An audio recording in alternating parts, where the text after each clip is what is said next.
Hi, I'm Craig Wilson, editor of Stuff Magazine South Africa, and today I'm taking a look at the Skagen Connected.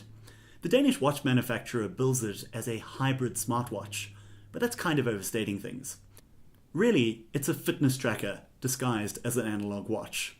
You can track sleep and steps, but that's about it.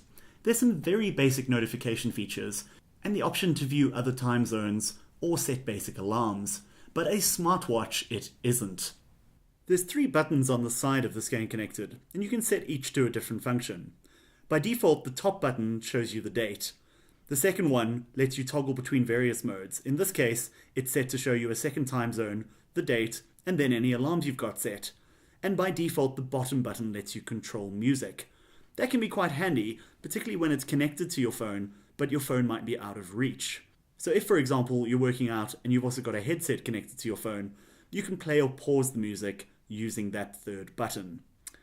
You can also set a selection of custom arrangements for the 3 buttons. So if, for example, you're traveling, you can choose a travel selection of settings that'll do things like a second time zone, an alarm, and in my case, you can use it as a remote shutter for your phone. So you can prop your phone up somewhere, open the camera app, stroll back into frame, and then use the bottom button to take a snap, which is very handy indeed. Moving around the app a little, you get things like your fitness data and how many steps you've done for the day, some info on how your previous night's sleep was, and the option to set up personal goals for things like sleep and activity. One of the things that's sadly missing from the device, however, is a heart rate monitor. And if you want serious activity tracking, that's going to be a major oversight.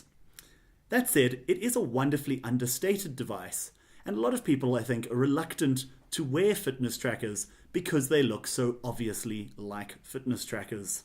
When it comes to notifications, your options are pretty limited.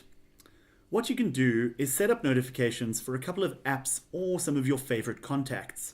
And when you get a message, say, from one of those contacts, the hand in the smaller dial on the display will move to one of the 4 colors.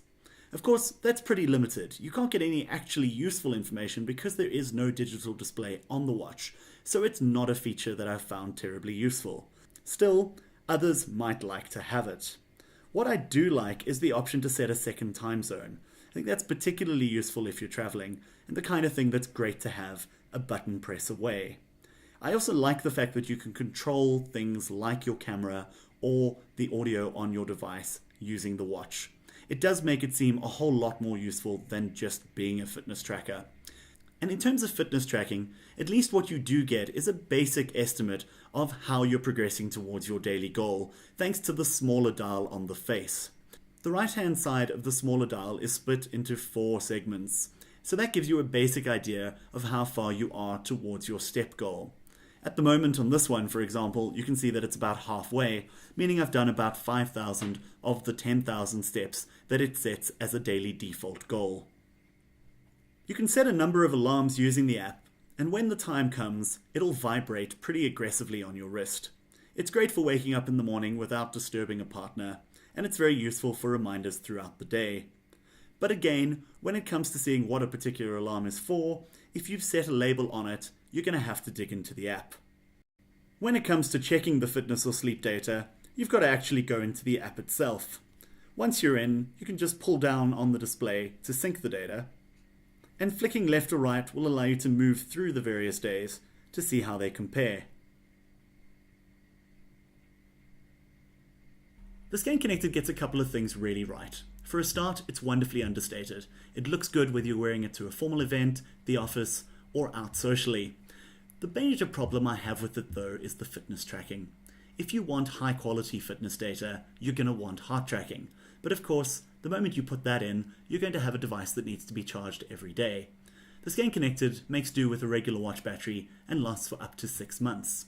So if you're looking for very basic fitness tracking data and you don't need it available at a glance, it may be well worth considering. If, however, you want full smart functionality or in-depth fitness information, you're going to have to look elsewhere.